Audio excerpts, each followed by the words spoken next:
예수님의 이름으로 기도합니다. 아멘.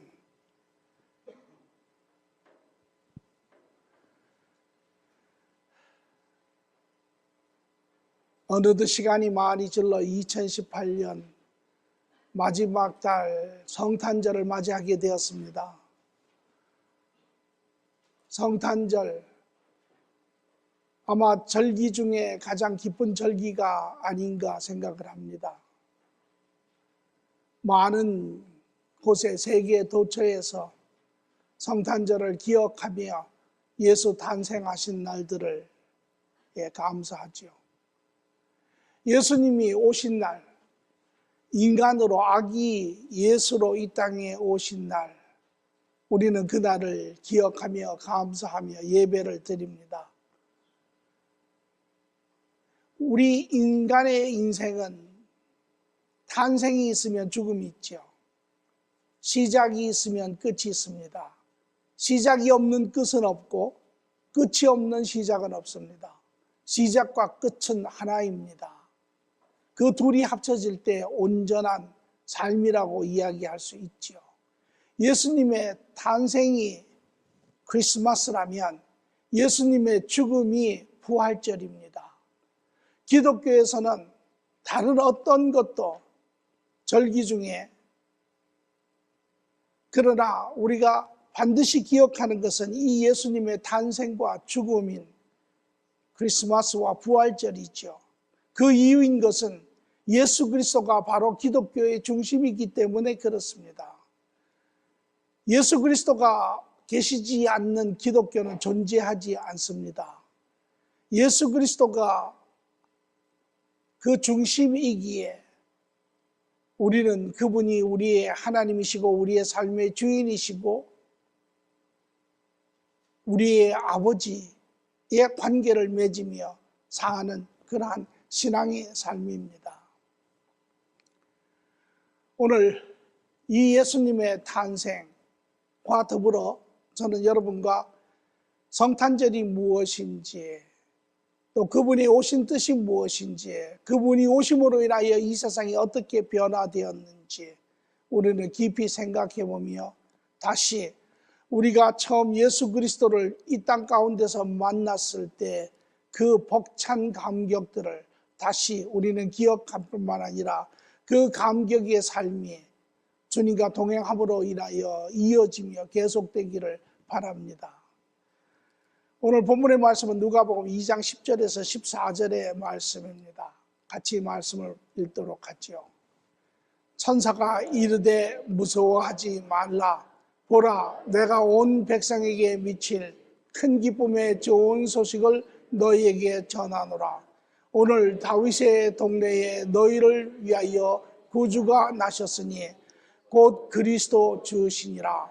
너희가 가서 강보에 쌓여 구유에 누워있는 아이를 보리니 이것이 너희에게 표적이니라 하더니 호련히 수많은 천군이 그 천사들과 함께 하나님을 찬송하여 이르되 지극히 높은 곳에는 하나님께 영광이요 땅에서는 하나님이 기뻐하시는 사람들 중에 평화로다 하니라. 예수님께서 이 땅에 오셨을 때 하나님의 전령인 천사가 이 땅에 왕래하여 하나님의 그 마음과 뜻을 인간들에게 선포하며 알리는 내용의 이야기입니다. 오늘 이 말씀을 우리가 깊이 들여다보면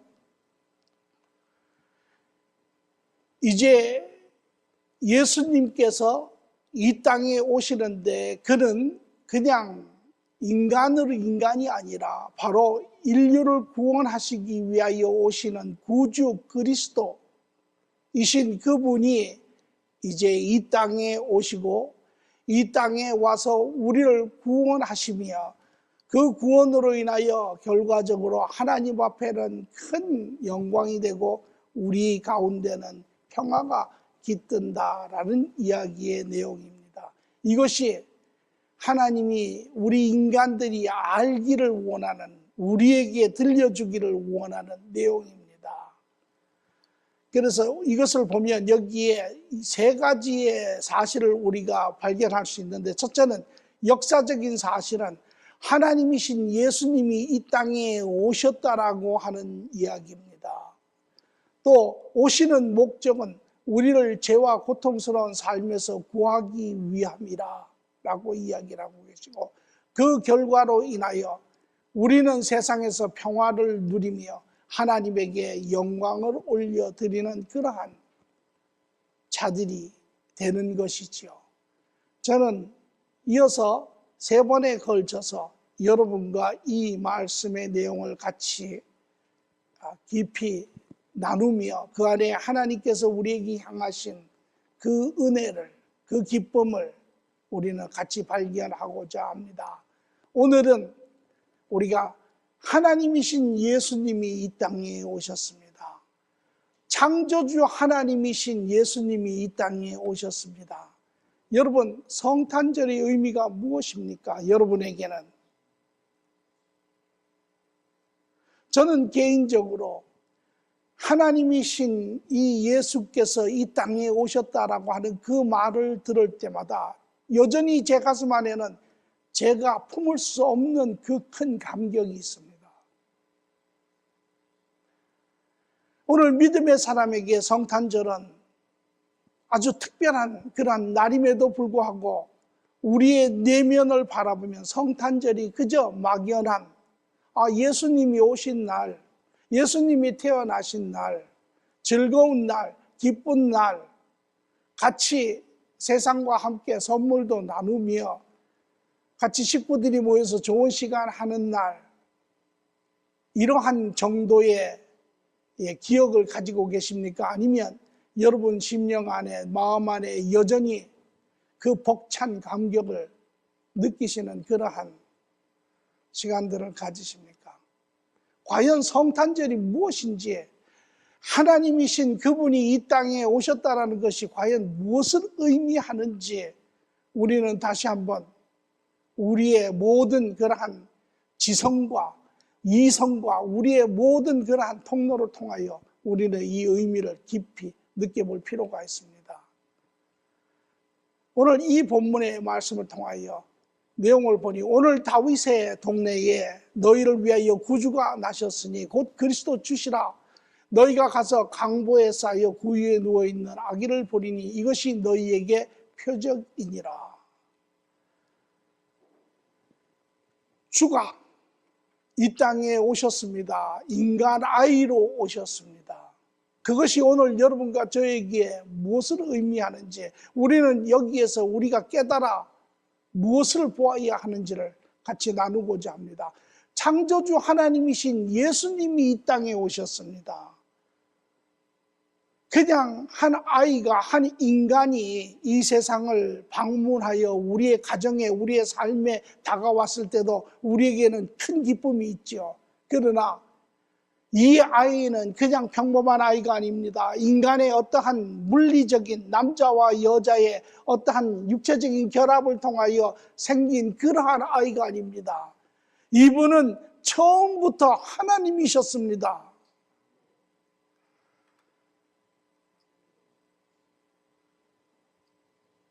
빌립보서 2장 6절에 그분의 존재성에 대해서 정체성을 나타내시는데, 그분은 근본이 하나님의 본체이신 분입니다. 그분은 하나님이 지은 피조물이 아니고 이 모든 피조물과 피조세계를 지으시고 주관하시는 하나님, 그분이신 것입니다. 뿐만 아니라 사도 바울은 골로새서 1장 16절에서 17절에 이렇게 그분에 대해서 쓰고 있습니다. 만물이 그에게서 창조되되, 그는 하나님이실 뿐만 아니라 그분은 모든 창조의 시작과 끝의 모든 것을 주관하시고 다스리시고 완성하신 창조주 하나님, 그분이신 것입니다. 그래서 그분이 하늘과 땅에 보이는 것들과 보이지 않는 것들, 모든 천사와 모든 권세자들을 지으신 분이 바로 그분이시며, 왕권들이나 주권이나 통치자들이나 권세자들이나 만물이 다 그로 말미암아 그를 위하여 창조되었고 또한 그 만물보다 먼저 계시고 만물이 그 안에 함께 섰느니라. 이분이 예수님이십니다. 이분은 하나님이시며 만물 전에 모든 피조세계가 지어지기 전에 스스로 계신 분이시며 삼위일체 하나님과 함께 하신 분이시며 이분이 삼위일체 하나님과 동의 가운데 기쁨 가운데 모든 계획이 이루어지고 그 계획 가운데 우주 만물을 지어내신 분입니다. 이분이 뿐만 아니라 요한계시록에 보니 하늘에 있는 군대들이 희고 깨끗한 세마포 옷을 입고 백마를 타고 그를 따르더라. 그의 입에서 예리한 검이 나오니 그것으로 만국을 치겠고 친히 그들을 철장으로 다스리며 또 친히 하나님 곧 전능하신 이의 맹렬한 진노의 포도주의 틀을 밟겠고 그 옷과 그 다리에 이름 쓴 것이 있으니 만왕의 왕이요 만주의 주라 하였더라. 계시록 19장의 14절 16절의 말씀입니다. 그분은 이 땅에 올 때도 이 땅의 모든 것의 주인이셨습니다. 이 땅의 왕이셨습니다. 그래서 그분이 이 땅에 오셔서 그의 왕국을 하나님의 나라를 선포하시고 그 나라를 이루시고 그로 말미암아 여러분과 제가 그 하나님의 나라의 백성으로서 자녀로서의 삶을 누릴 수 있도록 하신 분입니다. 여러분, 예수님은 한 아이가 오신 것이 아닙니다. 하나님이 오신 것입니다. 창조주 하나님이 이 땅에 오신 것입니다. 여러분, 그분이 진노하시면 해가 그 빛을 잃습니다. 그분이 광로하시면 하늘의 모든 별들이 떨어집니다. 그분이 슬퍼하시면 이 모든 오대양의 모든 물들이 그 광로처럼 쓰나미처럼 그의 슬픔을 드러내는 것입니다. 그분이 원하신다면 이 땅에 생명 없는 돌들이 생명을 가지고 일어나 그분을 찬양하며 그분을 경배하는 분이 바로 예수 그리스도신 것입니다. 이분이 이 땅에 오셨습니다. 인간의 어떠한 비유로도 인간의 어떠한 경우로도 비유할 수 없습니다. 미국의 대통령이 왔든 세계적으로 유명한 석학이 왔든 세계적인 어떠한 예인이 왔든 그 어떤 것도 비교할 수 없는 인간의 경험에 속하지 않는 그 하나님이 오신 것입니다. 오늘 이것이 성탄절의 서막입니다. 그 하나님께서 그분이 오셨다고 하는 것은 두 번째로 그분이 인간으로 이 땅에 오셨습니다. 어떻게 많은 사람들은 말합니다. 어떻게 하나님이 인간으로 올 수 있습니까? 불가합니다. 믿을 수 없습니다. 또 어떤 사람들은 어떻게 동정녀 마리아의 사건이 있을 수 있습니까? 어떻게 처녀가 남자도 알지 못한 처녀가 과학적으로도 물리적으로도 증명할 수 없는 그러한 일이 있을 수 있습니까? 맞습니다. 인간의 지혜로 인간의 경험으로는 이해할 수 없습니다. 여러분, 하나님은 인간의 지혜로 인간의 지식으로 주어진 부분을 우리가 이해는 할 수 있을지 그러나 그 모든 것을 다 이해할 수 없습니다. 우리의 마음으로는 그 하나님을 품을 수 없습니다. 우리의 삶으로는 그분을 쫓아갈 수 없습니다. 그 하나님이 이 세상에 인간으로 아기 예수로 오셨는데 그 오신 내용이 이러합니다. 빌립보서 2장 6절 7절을 보니 하나님과 동등함을 취할 것으로 여기지 아니하시고 오히려 자기를 비워 종의 형체를 가지사 사람과 같이 되셨고 사람의 모양으로 나타나사 하나님이신 그분이 그의 이름을 내려놓으시고 그의 보좌에서 내려오시고 그의 모든 지혜와 모든 권한과 모든 권위와 모든 능력을 내려놓으시고 자기를 온전히 비우셔서 이제 이 땅에 인간으로 오시는 것입니다. 어떻게? 누가복음에 보니 천사가 이르되 마리아여 무서워하지 말라. 내가 하나님께 은혜를 입었느니라. 보라, 내가 잉태하여 아들을 낳으리니 그 이름을 예수라 하라. 그가 큰 자가 되고 지극히 높은 자의 아들이라 일컬어질 것이요 주 하나님께서 그 조상 다윗의 왕위를 그에게 주시리니 영원히 야곱의 집을 왕으로 다스릴 것이며 그 나라가 무궁하리라. 마리아가 천사에게 말하되 나는 남자를 알지 못하니 어찌 일이 있으리까? 천사가 대답하여 이르되 성령이 내게 임하시고 지극히 높으신 이의 능력이 너를 덮으시리니 이러므로 나실 바 기록 거룩한 이는 하나님의 아들이라 일컬어지리라.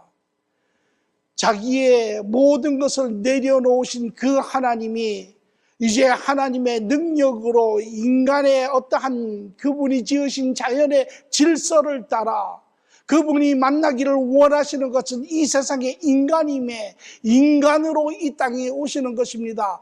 그분은 이 모든 피조세계를 지으신 분이세요. 그분이 원하시면 그분이 무엇으로들 못 오시겠습니까? 그럼에도 불구하고 그분이 인간인 우리를 만나고 우리와 상관하고 우리와 관계하기 위하여 자기를 내려놓으시고 하나님의 능력으로 한 여인의 깨끗한 몸 안에 퍼묵게 하시고 인간의 육을 입으시고 이 땅에 오시게 하는 하나님의 계획을 봅니다. 그리고 그가 인간으로 오셨다고 하는 것은 이제 세 번째 이유가 그가 우리를 사랑하셨기 때문에 오셨다라는 것입니다. 그가 오실 이유가 없습니다. 우리 입장에서 찾아보면 아무런 이유가 없습니다. 우리가 그분에게 무엇인가 요청할 수 있는 그러한 일을 한 존재도 아니고 그럼에도 불구하고 그분은 우리를 사랑하셔서 오셨다라고. 그래서 로마서 5장 6절에 8절에 하나님은 이렇게 이야기했습니다. 의인을 위하여 죽는 자가 쉽지 않고 세상에서 우리가 보면 가끔 의를 위하여, 공의를 위하여, 정의를 위하여, 진리를 위하여 자기의 목숨을 포기하는 사람들이 있죠. 그래서 그 진리가 만천하에 드러나고 많은 사람들이 그 진리의 혜택을 받게 하기 위해서 혹은 선의를 위하여 용감히 죽는 자가 있거니와 혹은 선한 그러한 목적을 위하여 자기의 가정을 위하여 자기의 조국을 위하여 자기의 목숨을 내어놓는 그러한 용감한 사람이 가끔 있습니다. 그러나 일반적으로 사람은 남을 위해서 자기를 버리지 않습니다. 그런데 우리가 죄인 되었을 때 우리를 위하여 죽으심으로 하나님께서 우리에 대한 자기의 사랑을 확증하셨느니라.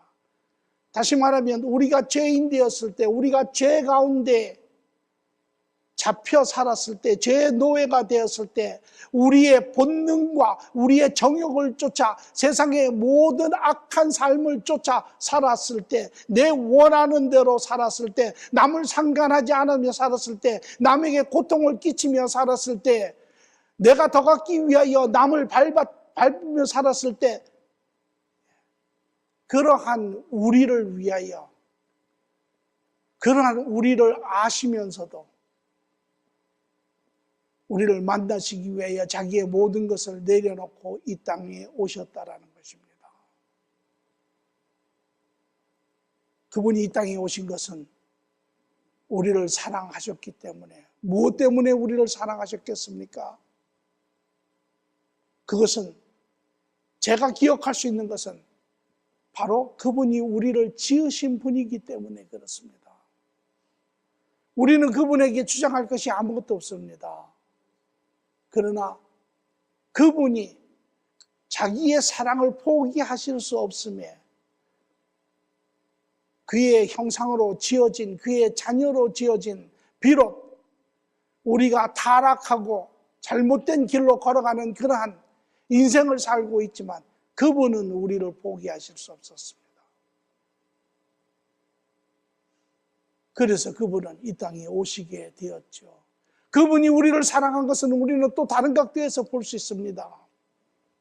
히브리서 2장 14절에 15절을 보니 자녀들은 혈과 육에 속하였으며 그도 또한 같은 모양으로 혈과 육을 함께 지니심은 인간으로 오심은 죽음을 통하여 죽음의 세력을 잡은 자 곧 마귀를 멸하시며 또 죽기를 무서워함으로 한평생 매어 종노릇하는 모든 자를 놓아주려 하심이라.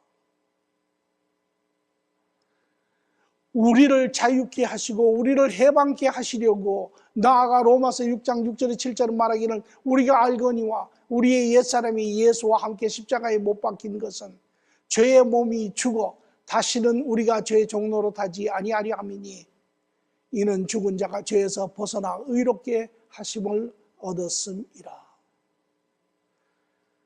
우리가 가지고 있는 절대 절명의 필요가 있습니다. 그것은 바로 이 죄에 대한 문제입니다. 우리 안에 우리를 주장하는 이 죄의 유혹을, 죄의 이 능력을 우리가 이겨내지 못하면 우리는 영원히 갇힌 자의 삶을 살 수밖에 없습니다. 하나님께서는 이러한 인간의 가장 급박한 욕구를, 필요를 채우시기 위하여 육으로 이 땅에 오셨을 뿐만 아니라 그 육을 십자가에 내어주심으로 인하여 그와 함께 우리의 육신이 죽어 죄로부터 해방되게 하시기 위하여 이 땅에 오신 것입니다.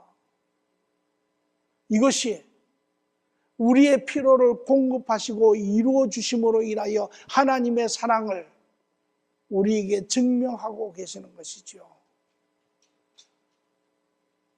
그분이 이 땅에 인간으로 오셨다고 하는 것은 바로 하나님이신 그분이 사랑 가운데 여러분과 저를 우리의 없어서는 안 될 그러한 유일한 소망을 주시기 위해서 이 땅에 오신 것입니다. 이것이 여러분 크리스마스죠. 이것이 성탄일입니다. 여러분 크리스마스가 기쁜 날입니까? 크리스마스가 슬픈 날입니까? 여러분의 마음속에는 무엇이 느껴지십니까?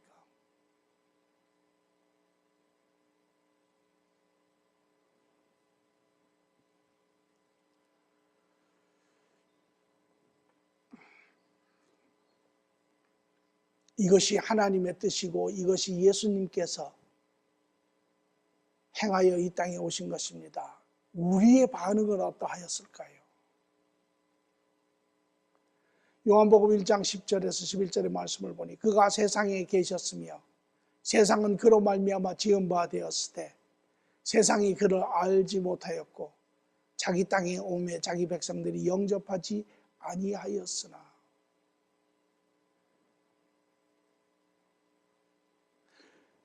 어린아이가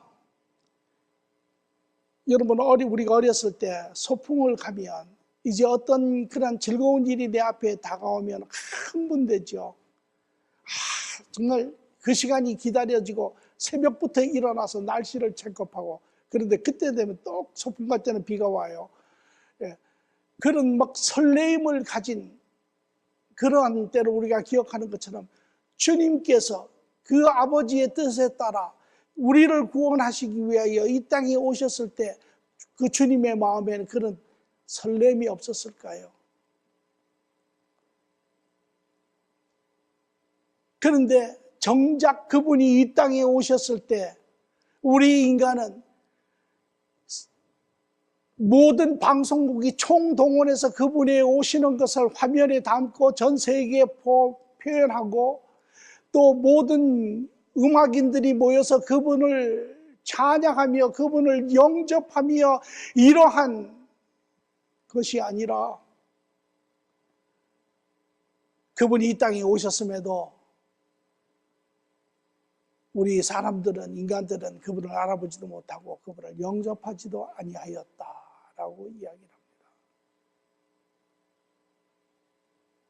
아마 외국의 대통령이 다른 어느 한 나라를 방문했을 때 그 나라가 할 수 있는 최대한의 성의를 가지고 그분을 환영하면 그분이 마음이 기쁘겠죠. 그런데 왔는데 그 대접이 시원찮으면 그저 뭐 오는 둥 마는 둥 이렇게 대접하면 아마 그분 마음속에는 굉장한 섭섭함이 있었을 것이에요. 그 하나님이 이 땅에 오셨는데 오늘 본문의 말씀은 세상은 그를 알아보지도 못하고 영접하지도 아니하였다 라고 이야기를 합니다. 이것이 예수님께서 받은 이 땅의 대접입니다. 2000년이 지난 지금은 다르습니까? 다르지 않습니다.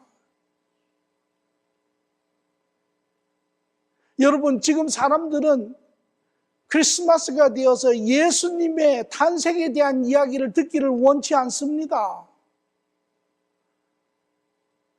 여러분 나가서 이야기해 보시면 메리 크리스마스 하시고 예수님에 대한 이야기하면 누구 하나도 여러분들에게 페이 어텐션 하지 않습니다. 오늘 이것이 여전히 인간은 하나님이신 그분을 거부하는 것입니다. 인간은 창조주 하나님을 거부하고 있습니다. 참 안타까운 일입니다.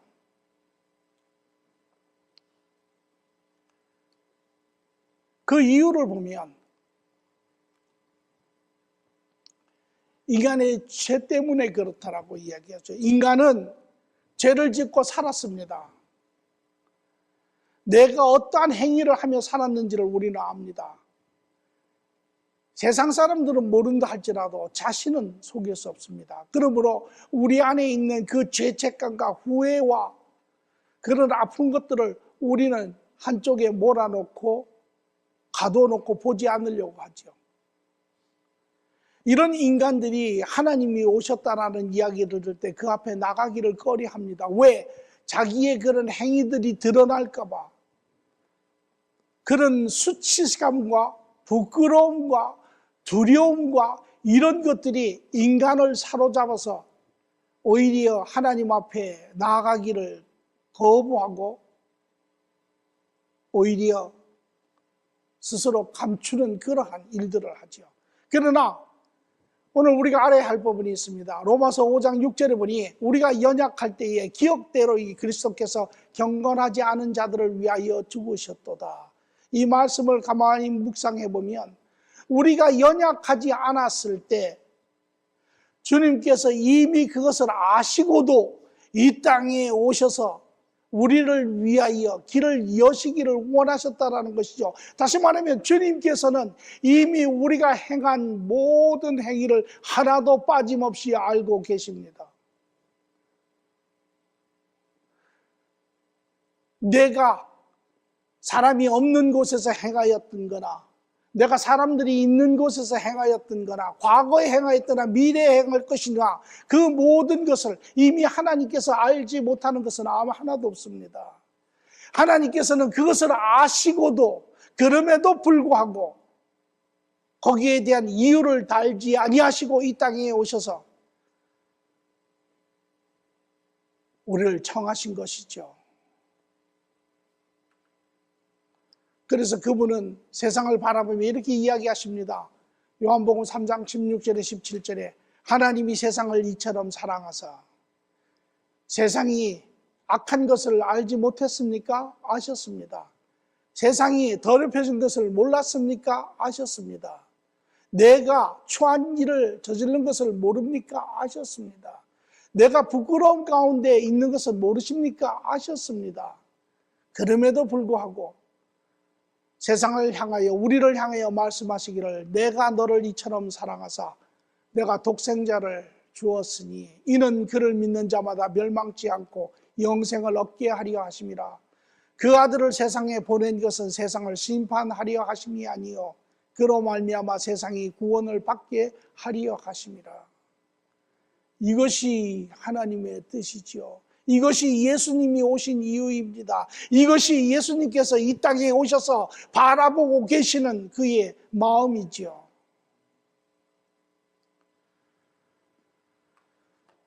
그럼에도 불구하고 요한복음 3장 19절 21절은 인간의 삶과 내면을 이렇게 적고 있습니다. 그 정죄는 이것이니 곧 빛이 세상에 왔을 때 사람들이 자기의 행위가 악함으로 빛보다 어둠을 더 사랑하는 것이니라. 악을 행하는 자마다 빛을 미워하여 빛으로 오지 아니하나니 이는 그 행위가 드러날까 함이요.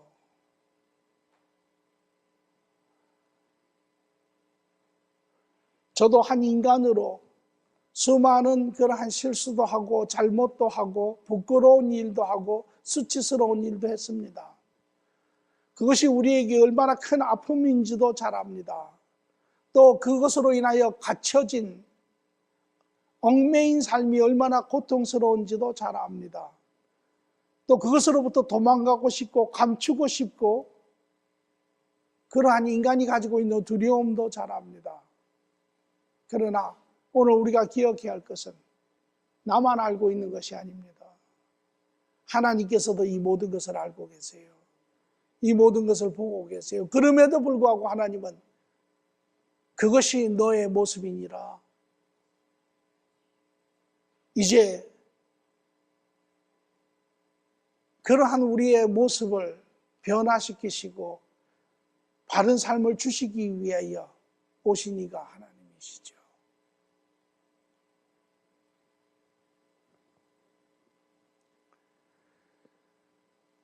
오늘 저에게는 또 아마 여러분 가운데도 그런 벅찬 그런 감동을 경험하신 분들은 저는 여전히 이 창조주 하나님이신 예수님께서 이 땅에 인간으로 오셨다라고 하는 이 말씀을 저의 모든 뇌리에서 세포에서 지울 수가 없습니다.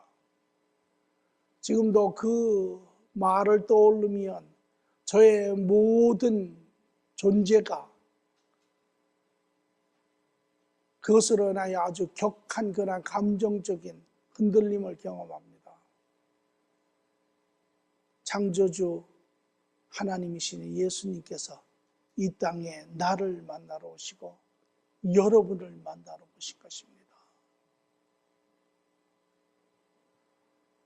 이것이 저는 여러분 모두가 저와 함께 느끼기를 원하는 그런 성탄절의 모습입니다. 성탄절은 인간에게는 가장 복된 날이지요. 우리의 그 슬픔을 멈추게 하는 시간이기 때문에 그러나 하나님에게는 가장 슬픈 날입니다. 아들을 떠나보내는 아들이 천대함을 받는 그러한 시간입니다. 저는 이 말씀을 묵상하며 떠오르는 이야기가 하나 있었습니다.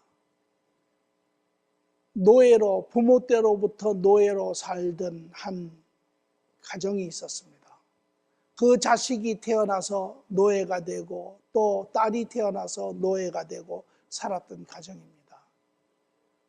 그 젊은 한 부부가 노예로 같이 살며 의지하고 사는데 그 아내가 아이를 임신을 하고 아이를 출생했습니다.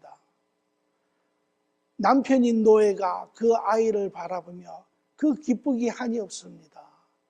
그의 고된 노예 삶에 참으로 기쁨이 되고 즐거움이 되고 힘이 되는 그러한 그 아이의 그 천진난만한 그 아이의 얼굴을 바라보며 기뻐하는 가운데 이 아비가 눈물을 흘립니다.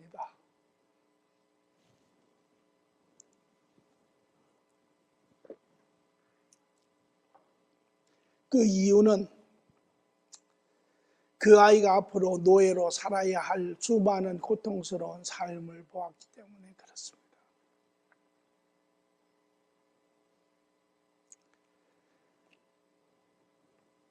아마 이게 하나님의 마음이 아닐까 생각이 됩니다.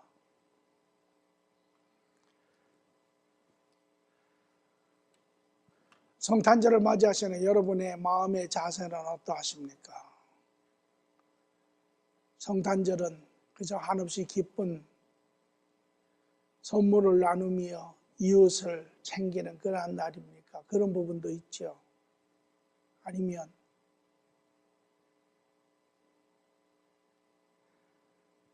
기쁘지만 슬픈 날입니까?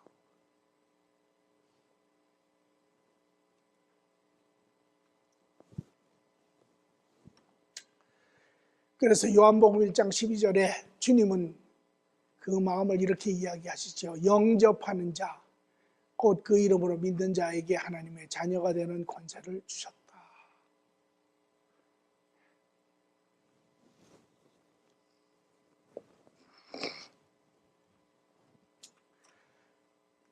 여러분,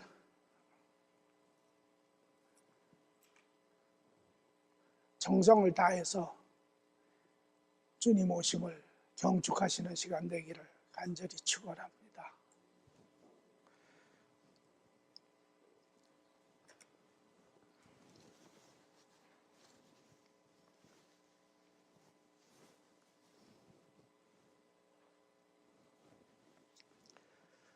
좋으신 주님, 이 땅에 오셔서 우리를 살려주심을 감사합니다. 죽음에서 생명으로, 절망에서 소망으로, 슬픔에서 기쁨으로,